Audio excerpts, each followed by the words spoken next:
Hello, Pastor Deborah here, and welcome back to another wonderful episode of this great and wonderful podcast show, Agape Love. Love is here. A love story of the ages. We've been working through this big book I wrote years ago about agape love because I had to understand it deeply. This love of this God and His Son named Christ, the living Word, towards all of humanity. I had to see it in everything. I had to learn that spiritually there was a father and a mother, and humanity was made in their image and after their likeness. I didn't get taught that in religion. My parents didn't teach me. Culture didn't teach me. And even in religion, it was sort of there, but not really there. So I had to do a deep study. I had to dive deeply into the Word of God, using the Strong's Concordance, the Webster's Dictionary, other books written by other religious people. I even had to study Confucianism, Taoism, Buddhism, and I had to study Islam, and I had to study cults. I had to learn. And I hope you will do that also, because most of us are ignorant. We don't have a lot of information and truth about a lot of things. So here in this episode number 13, we are going to continue this teaching on agape love. Love is here. A love story of the ages. We're going to be picking up from this big book that I wrote called Love is Here. And because I had to be able to understand this love, which was different than human love, or love of animals, or love of food, or love of a government, or love of each other. It was so deep, and it was unknown to me, but I was going to be a carrier of it, spiritually, into the deep darkness of Satanism, witchcraft, heavy metal music, cults, darkness, international Illuminati, witches. I didn't know what this love was that I was to carry. I didn't know how to carry it, so I had to study. Then I had to understand how it worked in me and through me to reach others. So here in episode number 13, we're going to continue about humanity is ignorant. And they were considered the spiritual multitudes who were deaf spiritually, blind spiritually, and dumb. There seemed to be some kind of coating over the spirit called a waxed grossness, and it covered it. And this covering was it was made up of the flesh, the lust of the eyes, the lust of the flesh, and the pride of life. And so these multitude spiritual humans, you might call them, I call them the forever person, because it is that part of us that upon our earthly death, it leaves the body. And you can see that in so many religions. It may be called regeneration, rebirth, new birth, going into paradise, becoming a star, becoming a spiritual being. We all have this belief that we're going to a better place. So there's a part of us, and I just call it the forever person. And it's hidden away in our physical bodies. So here in this episode number 13, we're going to pick up in this big book that I wrote. So we can continue to look at ourselves and our condition and what has to come and help us and what that was coming. And it was called agape love. But we didn't know that. And we didn't know where it was coming from. And we didn't know the deepness and depthness of it. So here in episode number 13, we're going to pick up where we left off. These were spiritual words out of the book, the Bible. And I had to read it over and over look up words in the Strong's Concordance that gave me the Greek and the Hebrew. I had to use the Webster's dictionary to understand words. And I hope you do that also. And we are delving into, taking a sort of deep dive into the spiritual realm, so you can understand yourself, the hidden you, the forever you, spiritually, and what that realm is about. So let's pick up here in episode number 13. We got to go back to some scriptures called Matthew 13:15. Matthew was an early disciple follower of this young man whose name was Christ. That was the spiritual part of him, called the living word, that was inside a dirt body named Jesus. He was sent by his Father, impregnated in a precious lady named Mary through an angel. Now, that's a whole new story in itself. We get that even from ancient history about how Hercules came to be. His wife said she had an encounter one night with a spiritual being, and no human conceived him. So this story about this conception has always been in humanity.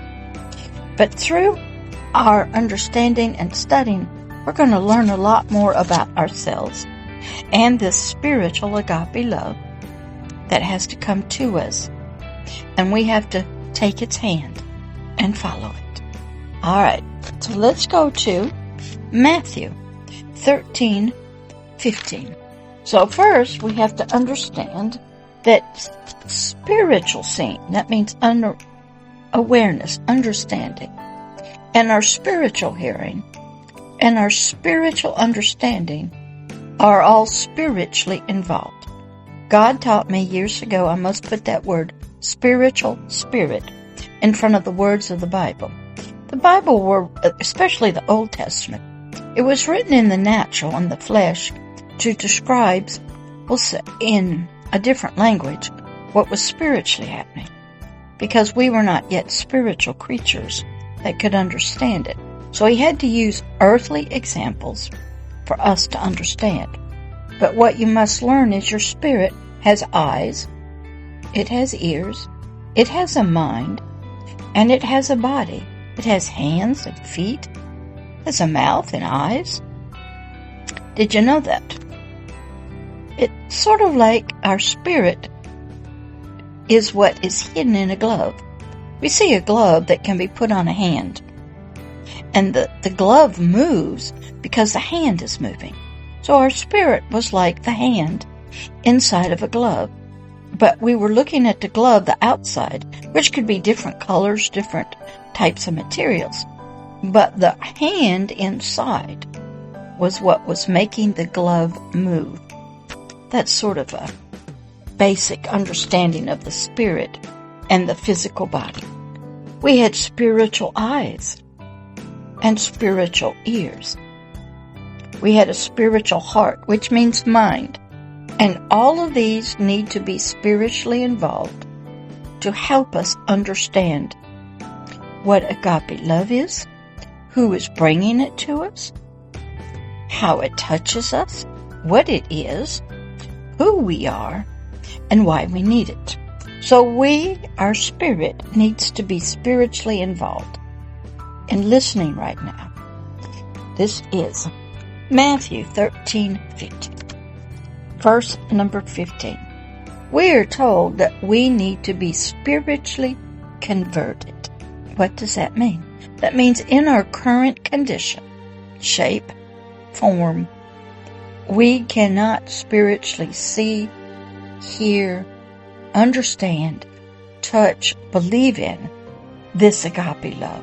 We sort of live in a realm of darkness spiritually, deafness, blindness, unable to see, hear, and understand. And the best way to see that is the story of Helen Keller. When she got a fever at about 6 months old, true story, and it caused her to be deaf, can't hear, blind, therefore she couldn't talk. And she had to have a teacher who was Annie Sullivan, who came from a blind school. And Annie started being her teacher, and she would put her hand under Helen's hand and make all kinds of words through the hand. And she would use Helen's sense of smell. And this teacher, as this Agape Love has a belief that you can see and hear and understand when you come out of your shell, sort of speaking, when you shed whatever is over you, and a light switch goes on, and you start wanting to know, and you can start understanding. So go watch the movie with Helen Keller. It has Patty Duke Austin. It's in black and white. Excellent, excellent movie to understand how we can be physically deaf, blind, can't talk, encased in our earthly mind, yet because of love, persistence, understanding, courageousness on the part of a teacher, belief that you can do it, one can hear, see, and understand. Helen Keller grew up and became a worldwide traveler. She learned to speak. She had teachers. She never became, her eyes never became open so she could see. She was always blind and deaf. But you go study her story. It's a true story about the power of love between a teacher and a young girl named Helen Keller. The teacher's name was Annie Sullivan. Great story.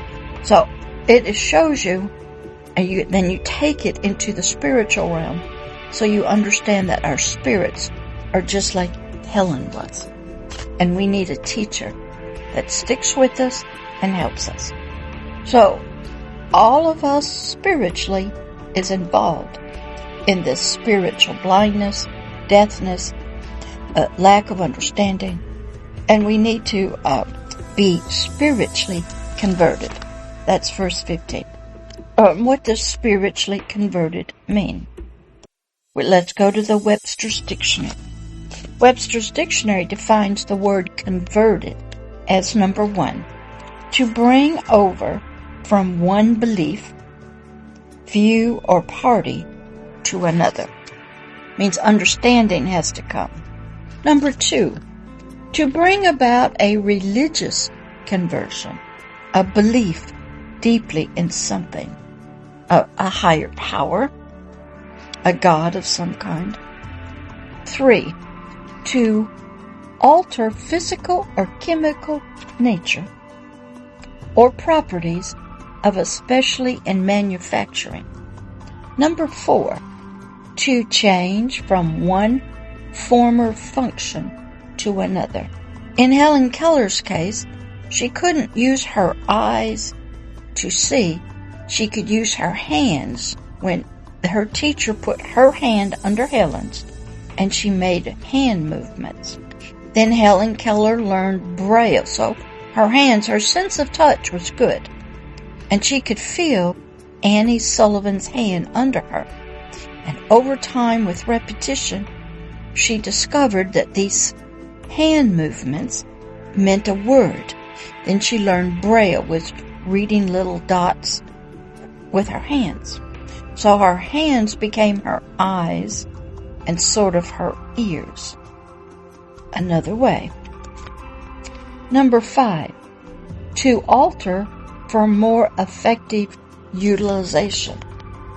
Number 6, to appropriate without right. Number 7, to exchange for an equivalent. She couldn't see, couldn't hear, but her hands worked, and her sense of smell. And then she built this trusting relationship with her teacher. And they loved each other. And they trusted each other. They were with each other 24 hours a day, 7 days a week. And that's how our spiritual teacher becomes to us. When we open our heart to them, they start teaching our spirit. Number 8 means to turn. Number 9, to subject to logical conversion. Number 10, to make a goal after receiving a pass from a teammate. I had to look up in the Webster's dictionary definitions. The word transform is defined by Webster's dictionary as to change in composition or structure. Number 2, to change the outward form or appearance. So we have some changes that need to occur. Number 3, to change in character or condition. Convert. You're getting a deep understanding here of the word convert, conversion. Number 4, to subject to mathematical transformation. Number 5, to cause a cell to undergo genetic transformation. Number 6, to become transformed, changed. Some of the synonyms of this is transform, metamorphose, transmute, convert, transmography, transfigure, meaning to change a thing into a different thing. And you have to come out. This is what happens in spiritual, religious conversion, sort of speaking. And the word transform implies a major change in form, nature, or function. Can you believe it? We need to be completely transformed, converted, changed from one type of creature being to another. Total transformation. That's what happened to Helen. She was always blind with her physical eyes, but not her spiritual eyes. But a lot of times what you see in the natural does reflect the spiritual. And so this book that we're working through, Love is Here, a love story of the ages, we're slowly learning that humanity is a mess. It's blind spiritually, it's death spiritually, needs to be transformed and converted. But there are some humans whose spirit has given way to the dark side and is under the control of the Dark Lord, sort of like in the Star Wars movies, and gets changed and becomes evil and wicked spiritually. But you can't see them. Most people can't. You can only see the outward workings in humanity. So I want to stop right here today before we get into some more definitions about transmute and convert, transmography. Let's go slow here to understand agape love and its love towards humanity and why we need it. So we'll pick up in episode number 14 here in Agape Love Podcast. Love is Here, a love story of the ages about us, this giver of the love, and what this agape love is. All right, in this episode, remember, we must be transformed. Go watch the movie, Helen Keller. That's right, the black and white. I think, what did I say? Patty Duke Austin is Helen. Excellent story to help you understand the realm spiritually we're talking about. All right, talk to you in the next episode. Bye-bye.